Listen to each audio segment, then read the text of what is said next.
किसका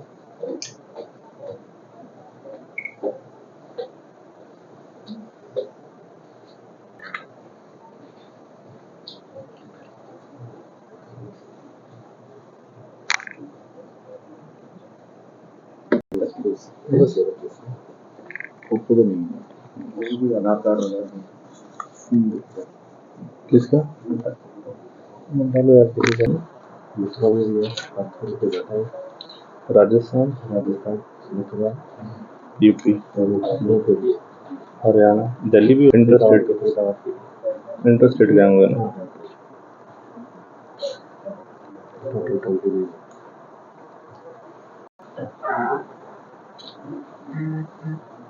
हो गया सर, हो गया। ये एक ब्लाइंड मर्डर है जिसकी गुत्थी सुलझाते हुए हमने 3 आरोपियों को गिरफ्तार करा है। गुड़गांव पुलिस द्वारा, जो हमारी क्राइम ब्रांच है मानेसर, उनके इंचार्ज द्वारा इस पूरे घटनाक्रम का पर्दाफाश करा गया है। और जो ये ब्लाइंड मर्डर के संबंध में 3 व्यक्ति विशेष, इसमें 2 महिला और एक पुरुष है, उसको अरेस्ट करा है जो सस्पेक्ट थे। इस संबंध में आपको विस्तृत जानकारी दे देता हूँ मैं। 22 तारीख के आसपास, 22 नवंबर की घटनाक्रम है ये। जो डिसीज्ड है, मृतक हैं, राजेंद्र 52 वर्षीय उनकी उम्र है, शिकोपुर के रहने वाले हैं गुड़गांव से। उनके बारे में सूचना प्राप्त होती है 23 तारीख को पुलिस स्टेशन मानेसर के अंदर कि वो मिसिंग हैं और उस संबंध में उनको खोजा जाए। तो जैसे ही 23 तारीख को उनकी गुमशुदगी के बारे में जब ये रिपोर्ट पुलिस स्टेशन में होती है तो संबंधित हमारी क्राइम ब्रांच को भी इस बारे में सूचना मिलती है। और सूचना प्राप्त होने पर जो उनकी मिसिंग संबंधित जानकारी है उसके ऊपर कार्रवाई शुरू करी जाती है। जो हमारे क्राइम ब्रांच इंचार्ज ललित हैं, मानेसर इंचार्ज PSI ललित, उन द्वारा एक टीम गठित करी जाती है। और टीम गठित करने उपरांत जो छानबीन करी जाती है तो उसके तहत काफ़ी ऐसी चीज़ें सामने आती हैं जिसके तहत पुलिस को कुछ शक होता है कि जो व्यक्ति विशेष, जो राजेंद्र हैं शिकोपुर निवासी, उनके साथ जरूर कोई ना कोई ऐसा घटनाक्रम हुआ है जिस संबंध में गहनता से जांच करनी अनिवार्य है और ज़रूरी है। उसी के उपरांत जब इसकी जांच चल रही होती है, इसके बारे में जानकारियाँ इकट्ठी करी जा रही होती हैं, तो जो शिकोपुर और IMT के पास जो हाईवे एरिया है वहाँ पर इनकी एक व्हीकल, जिस व्हीकल में ये गए थे, इनकी एक फॉर्च्यूनर कार थी, वो अबेंडन खड़ी हुई मिलती है। तो उसके बाद शक और बढ़ जाता है किस तरीके से ये व्हीकल अबेंडन यहाँ खड़ा हुआ है और उसके बाद जो मिसिंग पर्सन है उनका अता पता नहीं चल पा रहा है।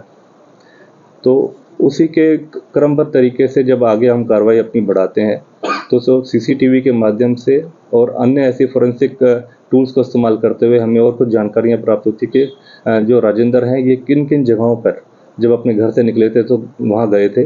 उन संबंधित काफ़ी ऐसे लोगों को हम शामिल अनुसंधान करते हैं, जानकारियाँ लेते हैं।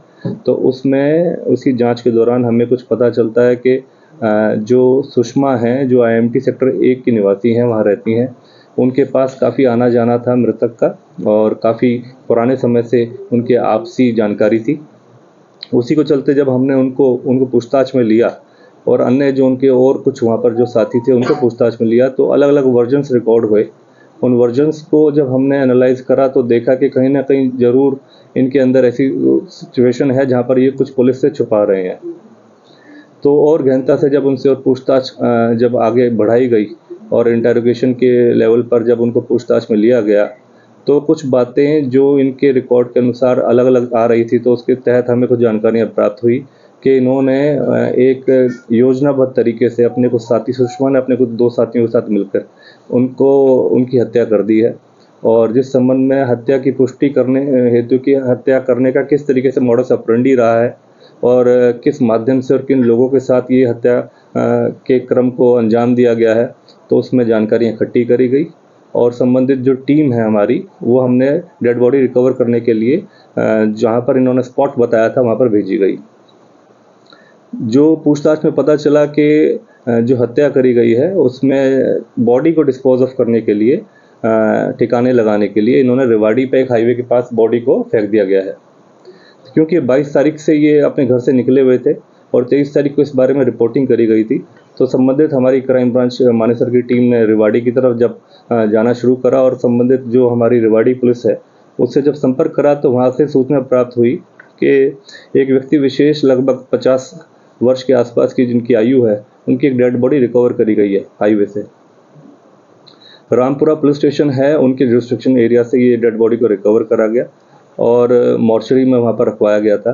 तो जैसे ही इस सूचना को हमने जब आधिकारिक तौर पर वहाँ से हमें पुष्टि हुई, तो जो वर्जन यहाँ पर हमारे सस्पेक्ट्स के द्वारा दिया गया था उसको सही मानते हुए हमने कार्रवाई आगे अमल में लाई गई और फिर जो व्यक्ति विशेष जो सस्पेक्ट के तौर पे यहाँ पर पकड़े गए थे उनको हमने और गहनता से उन पर पूछताछ करी, उनको अरेस्ट करा, जिसमें 2 महिलाएं हैं और 1 पुरुष है।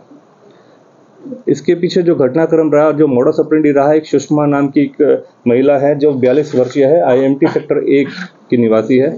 इनके पास काफ़ी आना जाना था और पुराने जानकार थे, तो इनसे लेन देन भी था। राजेंद्र ने इनको 10 लाख रुपए बतौर कमेटी डालने के लिए जो सुषमा को दिए थे। सुषमा से जब पैसे वापस मांगे गए तो सुषमा ने बताया कि एक मेरी आगे फ्रेंड है डूंडा हेड़ा की, जो सीमा नाम की लेडी है, उनको इन्होंने पैसे दे रखे हैं। तो राजेंद्र के प्रेशर डालने पर राजेंद्र ने बोला कि आप क्यों नहीं सीमा को बुला के एक बार आप मेरी बात कराते, क्योंकि पैसे क्यों नहीं दे रहे। तो इन्होंने योजनाबद्ध तरीके से जो एक अनिल और है, क्योंकि सुषमा का जो काम है वो कंस्ट्रक्शन संबंधित काम है और जो सेटरिंग वगैरह है उसके संबंध में काम करती है। तो जो सेटरिंग वगैरह का सामान लोडिंग अपलोडिंग और जो व्हीकल्स यूज़ करे जाते हैं वो अनिल द्वारा प्रोवाइड करे जाते हैं।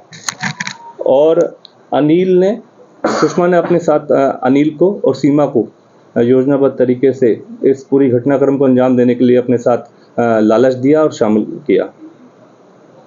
और फिर राजेंद्र को बताया कि आप 23 तारीख को शाम को मेरे घर आ जाइए। सीमा को हमने बुला रखा है, अनिल वहीं पर उपस्थित था, तो सीमा वहीं पर थी। और राजेंद्र जब शाम को IMT सेक्टर 1 में इसकी सुषमा के घर मिलने गए तो उसके बाद वहाँ पर इनको चाय के लिए बताया गया कि चाय पीने के लिए बोला गया। तो जब चाय पिलाई गई उसमें कुछ ऐसा नशीला पदार्थ जो सुषमा ने मिलवा दिया था राजेंद्र को पिलाया गया। जब ये बैठे तो सीमा, अनिल और सुषमा थे। अनिल ने वो चाय बनाई और सीमा ने स्पेसिफिकली सुषमा के कहने पे ये बोला कि आप हमारी चाय विदाउट शुगर, मतलब फीकी चाय बनाएं। तो जो फीकी चाय थी वो तो इन्होंने पी, और जो जिसमें मीठा डाला हुआ था, जिसमें बताया गया कि राजेंद्र को जो पिलाएगी, उसमें कुछ अन्य इस तरीके का कुछ सब्सटेंस मिलाया गया था जिससे उनको बेहोशी हो गई। जब बेहोशी के हालात में जब घटना जो हुई उसके बाद सुषमा ने, जो सुषमा के बताए हुए जो उसका वर्जन था कि उसने उनका गला घोटा और इस हत्या को अंजाम दे दिया। फिर सीमा वहाँ से चली गई और सुषमा और अनिल ने जो डेड बॉडी थी उसको अनिल की गाड़ी वरना के अंदर डाल के और उसको ठिकाने लगाने के लिए ये यहाँ से निकल गए। और रामपुरा जो पुलिस स्टेशन है अपना रेवाड़ी का, उसके क्षेत्र में जो हाईवे के आसपास का एरिया है वहाँ पर इस बॉडी को फेंक दिया गया। तो ये पूरा घटनाक्रम था जिस संबंध में इन तीनों को, जो एक सुषमा है, सीमा है और अनिल है, तीनों को हमारी क्राइम ब्रांच ने अरेस्ट करा है। फॉरेंसिक ऑडिट और जब इसका फॉरेंसिक हमने जांच कराई सीन ऑफ क्राइम टीम से, तो उसमें काफ़ी ऐसी चौंकाने वाली चीज़ें सामने आई जो इस पूरे घटनाक्रम के बारे में हमें और पुख्ता तौर पर मतलब जानकारियाँ देती हैं। जैसे कि वरना के अंदर जो वॉमिटिंग अगर हमें मिली, उससे भी कुछ पुष्टि हो रही है कि इस तरह की घटनाक्रम उस गाड़ी के अंदर हुआ। मृतक के कुछ बाल भी वहाँ से बरामद हुए हैं जो हमारी सीन ऑफ क्राइम टीम ने वहाँ से ड्यूरिंग इंस्पेक्शन बरामद करे हैं। और जो मिसिंग की रिपोर्ट लिखवाई गई थी उसके अंदर भी एक गोल्ड चेन का हवाला दिया गया था जो भी इनके पास से बरामद हुई है।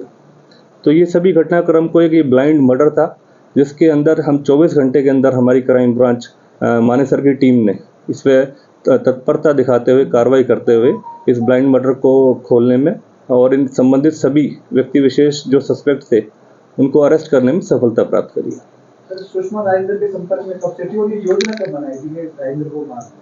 देखिए, काफ़ी लंबे समय से आपस में इनका आना जाना था और जानकारी थी, और पहले भी काफ़ी समय से इस तरीके से पैसे का इनका आपस में लेन देन था।